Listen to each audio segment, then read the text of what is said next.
아침 햇빛이 책 위에 떨어져 말 없는 믿음이 2024년 기준 한국의 가나안 성도는 약 226만 명 이상으로 추산된다고 합니다. 이 수치는 이미 2년 전 기준으로 집계된 것이기 때문에 지금은 그보다 훨씬 더 많겠죠? I'm not lost, I just moved a little closer. 이미 교회를 다니고 있는 한국의 2030 세대 중 약 64%가 교회를 떠나고 싶은 생각을 해본 적이 있다라고 응답했다고 합니다. 앞으로 교회를 떠나는 청년들은 계속 증가할 거라는 뜻이죠. 안녕하세요, 이예승입니다. 한국에서 교회를 떠난 크리스천들은 더 이상 소수가 아닙니다. 분명히 존재하고 또 우리 주변에도 있고 얼추 숫자로도 확인되죠. 근데 이상하게 이들의 목소리는 잘 들려지지 않습니다. 숫자가 그렇게 많은데 또 교회에 상처받았다 이런 말은 여기저기서 들리는데도 가나안 성도에 대한 한국 내의 부정적인 낙인 효과 때문인지 그들과 닿고 소통하기는 굉장히 어려운 것 같았어요. 다 각자 교회를 등지고 어떤 목소리도 내지 않고 꼭꼭 숨어 있어요. 왜 그럴까요? 교회를 떠났다고 말하는 순간 혹은 교회에서 받은 상처를 꺼내는 순간 결국 예상 가능한 말들이 다시 돌아오기 때문입니다. 네가 믿음이 약해진 거 아니냐?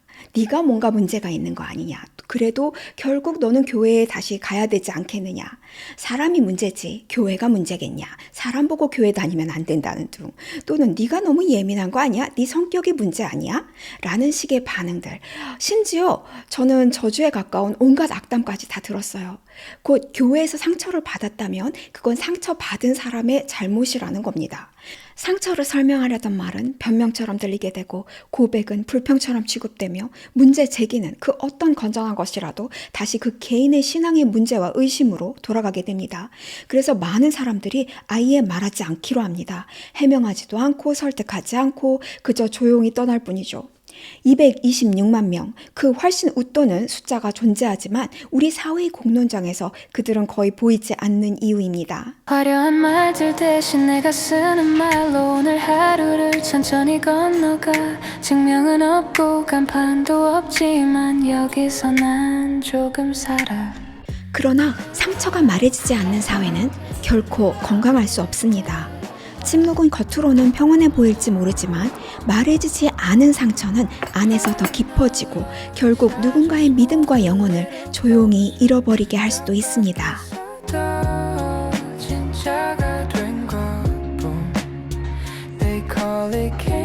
이 현상은 한국만의 이야기는 아니죠. 미국에서도 매년 수천 개의 교회가 문을 닫고 있어요. 교회를 새로 세우는 숫자보다 문을 닫는 숫자가 훨씬 더 많아지고 있고 교회 출석 인구도 꾸준히 줄어들고 있습니다. 이 거대한 엑소더스는 이제 거의 세계적인 흐름입니다. 한국도 크게 다르지 않죠. 수천 개의 교회가 문을 닫았거나 지금도 존폐를 고민하고 있다는 소식이 들립니다. 사람들이 여전히 예수에 대한 믿음을 가진 채로 교회를 떠나는 현상은 특정 지역이나 교단의 문제가 아니라 이미 세계적인 흐름이 되었습니다. 흥미로운 점은 다른 나라들에서는 이 교회 상처나 교회에 대한 실망을 단순한 배교나 신앙의 약화로만 보지 않는다는 것입니다.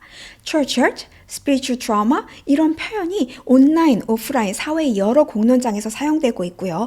또 어떤 유튜버들은 미국의 유명 목사님들이 설교하면서 가나안 성도들에게 2차 가해야 하는 말을 이렇게 지적하면서 교회는 상처받은 자들에게 사과해야 된다 하고 대놓고 말하기도 해요. 교회 안에서 경험한 상처가 심리적인 또 영적인 트라우마라는 전문가들의 진단과 임상 경험들 또 이를 사회적으로 이해하려는 움직임도 확실합니다. 즉 교회 안에서 받은 상처가 결코 가볍지 않다는 사회적 인식이 형성되어 가고 있는 거죠. 그리고 여기서 중요한 차이가 나타납니다. 서구권에서는 이런 과정을 이야기할 수 있는 공간이 비교적 열려 있어요. 책, 팟캐스트, 온라인 커뮤니티, 크고 작은 모임들도 있습니다. 이런 공론화의 공간들이 왜 필요할까요? 사람은 너만 그런 거 아니야, 나도 그랬어 라는 메시지를 받을 때 굉장히 심리적 위안을 느낍니다. 고통이 줄어들어요.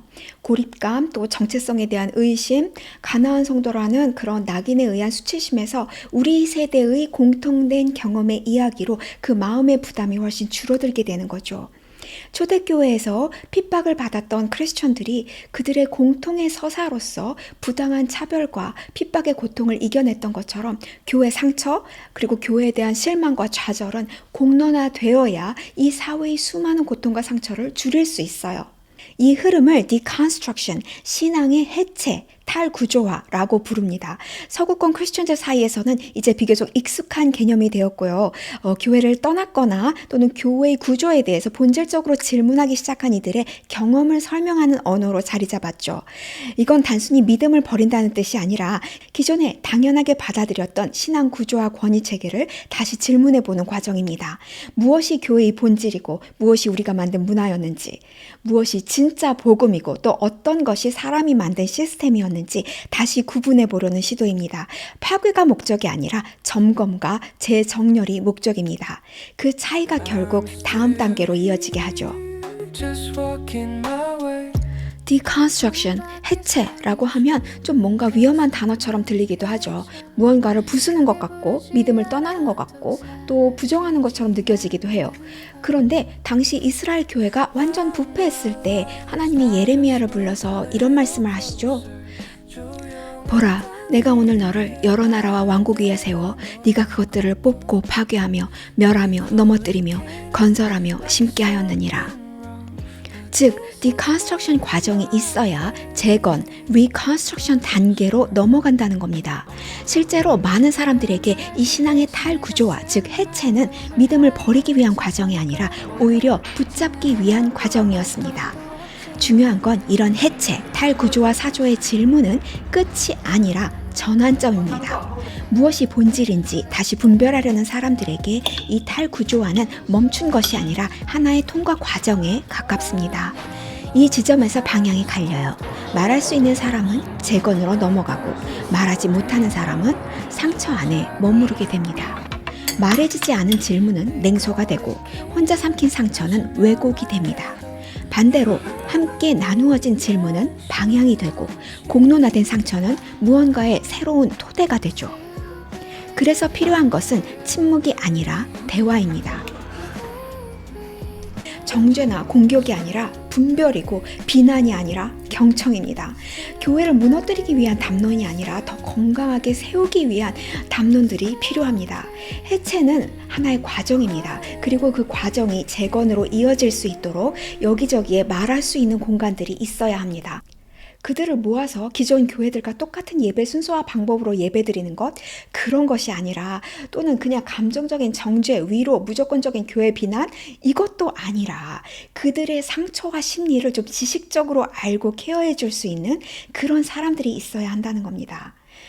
스스로 믿음을 잃어버렸다고 생각하는 사람들, 그들마저도 완전히 우리가 잃어버린 양이 아니라 잠시 근본적인 질문을 하기 시작한 사람으로 보고 설교하지 않고 정죄하지 않고 당장 뭔가를 하라고 강요하지 않고 어떤 질문이든 받아주면서 묵묵히 기다려주는 그런 공간이 여기저기 있어야 한다는 겁니다. 그래야 한국의 교회들의 부드럽고 안전한 종교개혁, 교회 형태의 reconstruction, 재건이 이루어질 수 있을 겁니다. 개신교가 크게 부흥했던 나라들 가운데 지금 한국처럼 가나안 성도의 규모가 상당함에도 불구하고 이들을 위한 공론의 장이 거의 형성되지 않은 경우 매우 드뭅니다. 미국이나 캐나다, 호주, 그리고 유럽의 여러 개신교가 있는 나라들에서는 교회를 떠난 이들의 경험을 다루는 담론이 비교적 활발하게 존재합니다. 완벽하다고 할 수는 없겠지만 최소한 이 현상을 숨기거나 금기시하기보다는 하나의 사회적, 신앙적 주제로 다루려는 그런 노력이 계속 이어지고 있습니다. 조용한 땅 위에 발을 내려놓은 것뿐. They call it Canaan like it's something wrong, but this is where my... 저는 스스로 얼굴을 드러내기조차 굉장히 부끄러워하는 사람입니다. 그렇지만 이제 앞장서서 욕먹기로 했습니다. 저처럼 어쩔 수 없이 상처받고 떠날 수밖에 없었던 사람들, 또 교회의 부조리에 실망하고 떠난 사람들, 믿음마저도 잃어버린 사람들, 그들을 변호하고 대신 욕먹을 겁니다. 지금의 교회 구조는 목회자나 평신도도 그 어느 쪽도 건강하게 만들지 못하는 교회 구조입니다. 그래서 이 시스템의 불합리함을 하나하나 다 뜯어내고 21세기 다시 교회가 생존할 뿐 아니라 부흥할 수 있는 대안을 찾고 또 제시할 겁니다. 내가 아무리 작은 사람이라도 두려워하지 않고 말할 수 있는 것은 다 예수님 때문입니다. 그분이 지금 내 편이니까.